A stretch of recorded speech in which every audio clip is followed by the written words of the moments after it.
Shalom Aleichem, damai sejahtera. Siapakah nama kudus itu? Saudara-saudara umat Nasrani, Kristen dan Katolik dimanapun berada saat ini, nama kudus itu adalah Yahweh, Bapa Yahweh. Bapa Yahweh, sang pencipta langit dan bumi dan segala isinya, dan sang pemilik surga. Itulah nama kudus. Jadi yang dimaksud dengan nama kudus yaitu Yahweh, Bapa Yahweh. Dan nama kudus itu bukan Allah, bukan Tuhan, bukan Hasem, bukan Adonai, bukan Yesus Kristus, bukan Yesus Christ.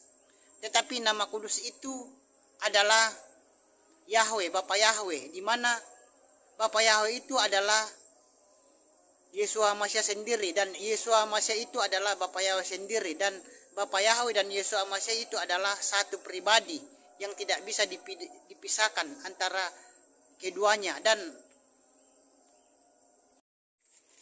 Shalom Aleichem, damai sejahtera. Apa yang terjadi jika Roh Kudus atau Roh Kudus itu sudah kembali ke surga? Saudara-saudara umat Nasrani, Kristen dan Katolik dimanapun berada saat ini, jika rapture nanti atau pengangkatan, maka Roh Kudus itu akan kembali ke surga atau samayem. Dan yang terjadi di bumi ini, kalau Roh Kudus ini sudah kembali ke surga, maka bumi ini akan dikuasai oleh anti Hamasya. Bumi ini akan dikuasai oleh setan, iblis atau antu, dan anti Hamasya atau setan itu akan berkuasa semaunya dan sesuka hatinya. Dan bumi ini, saudara-saudara, tanpa Tuhan, bumi ini tanpa Bapa Yahweh dan Yeshua Hamasya, di mana Bapa Yahweh itu adalah Yeshua Hamasya sendiri. Jadi kalau Roh Kudus kembali ke surga, maka bumi ini tanpa Tuhan, dan bumi ini akan dikuasai oleh setan atau iblis. Sekian, sampai jumpa Bapak yang Shalom Aleichem, damai sejahtera. Siapakah yang menghambat anti Hamasya atau setan di muka bumi ini? Saudara-saudara umat Nasrani, Kristen dan Katolik dimanapun berada saat ini, yang menghambat anti Hamasya atau setan berkuasa secara mutlak dan secara penuh di muka bumi ini adalah Ruach Kodes atau Roh Kudus. Jadi Ruach Kodes atau Roh Kuduslah yang menghambat anti Hamasya atau setan berkuasa secara mutlak dan penuh di muka bumi ini. Dan saudara-saudara, kalau rapture nanti pengangkatan, itu Roh Kudus itu akan kembali ke surga, dan bumi ini tidak ada lagi Roh Kudus, dan bumi ini akan dikuasai oleh anti Hamasya. Bumi ini akan dikuasai oleh setan, dan anti Hamasya atau setan akan berbuat sesuka hatinya dan semaunya. Dan kita, orang-orang yang rapture atau pengangkatan itu, tidak akan mengalami penderitaan karena anti Hamasya, tetapi naik ke surga. Sekian, sampai jumpa. Shalom Aleichem, damai sejahtera. Kapankah zaman Roh Kudus atau Roh Kudus itu berakhir? Saudara-saudara umat Nasrani, Kristen dan Katolik dimanapun berada saat ini, zaman Roh Kudus atau zaman Roh Kudus itu berakhir kalau Yeshua Masya itu sudah datang kedua kalinya ke dunia fana ini, saudara-saudara. Dan orang-orang yang memenuhi syarat untuk rapture atau pengangkatan akan terangkat ke surga bersama dengan Yeshua Hamasya yang akan menjadi mempelai pria kita kalau kedatangannya kedua kalinya ke dunia fana ini. Dan saudara-saudara, kalau Roh Kudus itu kembali ke surga, saudara-saudara, maka yang akan berkuasa di bumi ini adalah anti Hamasya. Jadi saudara, berusahalah untuk memenuhi syarat untuk rapture atau pengangkatan, supaya kita jangan tinggal di bumi ini yang akan diperintah oleh anti Hamasya yang akan membuat kita sengsara dan menderita. Sekian, sampai jumpa. Bapak Yahweh memberkati. Shalom Aleichem, damai sejahtera. Ada 3 zaman di dalam kepercayaan umat Nasrani dan Kristen. Saudara-saudara, 3 zaman dalam kepercayaan kita umat Nasrani dan Kristen adalah, yang pertama adalah zaman Bapa Yahweh, dan yang kedua adalah zaman Yeshua Hamasya, dan yang ketiga adalah zaman Ruach Kodes atau Roh Kudus. Jadi saudara, kita manusia di bumi ini mengalami 3 zaman, yaitu zaman Bapa Yahweh, zaman Yeshua Hamasya, dan zaman Roh Kudus. Dan saat ini kita sedang di zaman Ruach Kodes atau zaman Roh Kudus. Dan saudara, zaman Roh Kudus juga ini akan berakhir, dan zaman Ruach Kodes atau Roh Kudus ini akan berakhir kalau Yeshua Hamasya datang kedua kalinya ke dunia fana ini menjadi mempelai pria kita. dan orang-orang yang beriman dan percaya pada Yesus Masih akan terangkat. Sekian, sampai jumpa. Bapak yang memberkati. Shalom alaihim, damai sejahtera. Siapakah mempelai pria itu? Saudara-saudara, mempelai pria itu adalah Yeshua HaMashiach. Dan saudara-saudara, Yeshua HaMashiach itu akan datang menjadi mempelai pria pada saat Yeshua HaMashiach datang kedua kalinya ke dunia fana ini menjadi mempelai pria yang akan mengangkat orang-orang yang memenuhi syarat untuk rapture dan akan membawa orang-orang yang memenuhi syarat untuk rapture atau pengangkatan ke sorga. Dan Yeshua HaMashiach itu menjadi mempelai pria kita yang menjemput kita apabila kedatangannya kedua kalinya ke dunia fana ini bagi orang yang memenuhi syarat untuk rapture. Jadi kalau mau rapture itu ada 3 syarat, yaitu percaya pada Bapa Yahweh di dalam nama Yesus Mashiach Roh Kudus, dan tidak memakai tanda 66, dan dibaptis dalam nama Bapa Yahweh di dalam nama Yesus Mashiach. Sekian, sampai jumpa. Bapa Yahweh memberkati. Shalom alaihim, damai sejahtera. Apakah itu rapture? Saudara-saudara umat Nasrani, Kristen, dan Katolik dimanapun berada saat ini, rapture adalah pengangkatan. Jadi orang-orang yang percaya kepada Bapa Yahweh dan percaya kepada Yesus Mashiach dan Roh Kodes atau Roh Kudus, dan percaya bahwa Bapa Yahweh itu adalah Yesus Mashiach dan Roh Kudus itu adalah Roh Bapa Yahweh sendiri. Dan yang kedua adalah orang-orang yang tidak memakai atau menggunakan tanda 66, dan yang ketiga orang-orang yang dibaptis dalam nama Bapa Yahweh di dalam nama Yesus Mashiach dan melakukan baptisan pembaharuan di dalam nama Bapa Yahweh di dalam nama Yesus Mashiach Roh Kudus, maka orang-orang itulah yang akan rapture atau pengangkatan. Jadi saudara-saudara, rapture itu adalah pengangkatan orang-orang yang percaya pada Bapa Yahweh di dalam nama Yesus Mashiach. Sekian, sampai jumpa.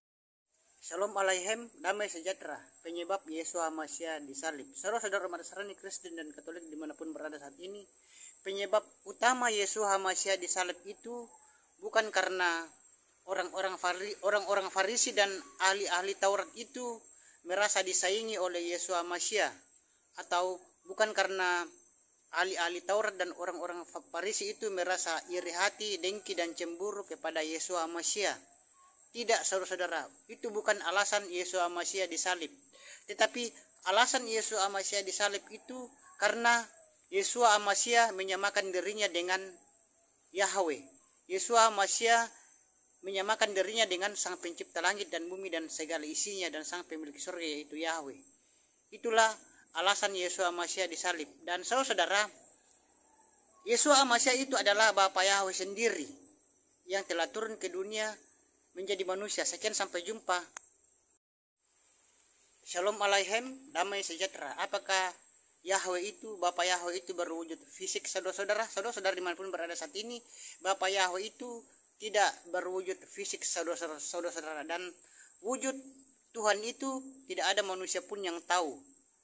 Itu adalah rahasia yang maha kuasa, Sang Pencipta langit dan bumi dan segala isinya, yaitu Bapa Yahweh. Dan saudara-saudara, Bapa Yahweh itu berwujud fisik ketika Bapa Yahweh itu turun ke dunia ini menjadi manusia, yang itulah yang disebut dengan Yeshua HaMashiach.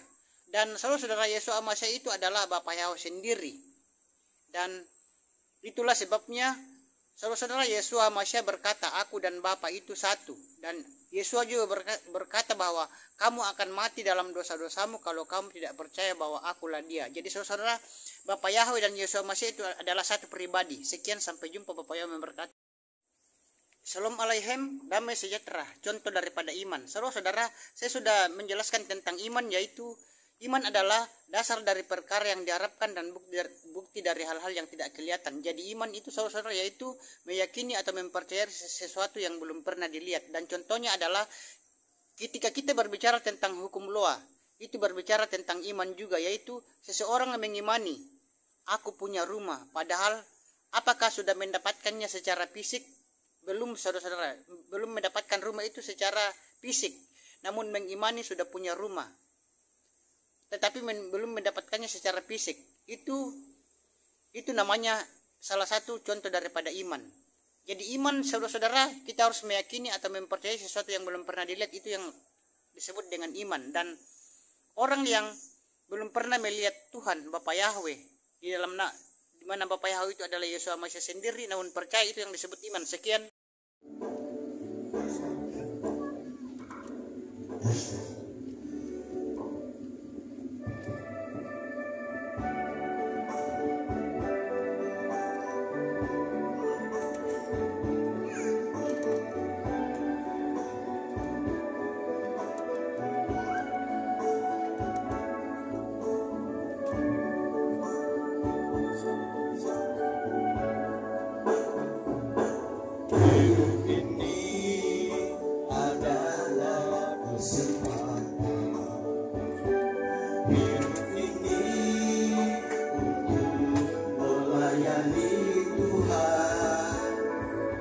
Jangan sia-siakan waktu yang Tuhan beri.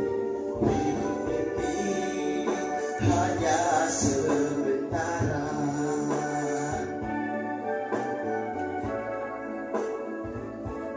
Hidup ini adalah kesempatan. Hidup ini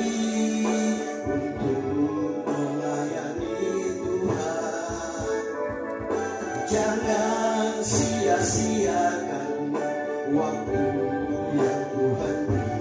Hidup ini harus jadi berkah. Oh Tuhan, pakailah hidupku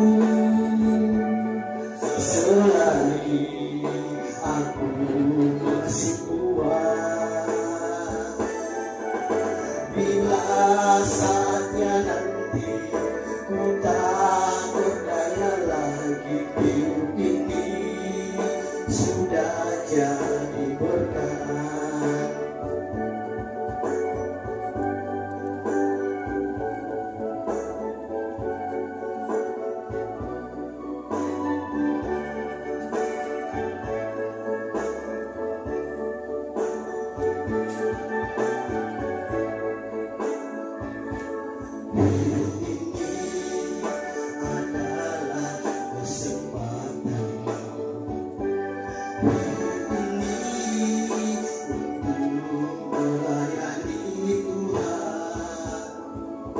Jangan sia-siakan waktu yang Tuhan beri.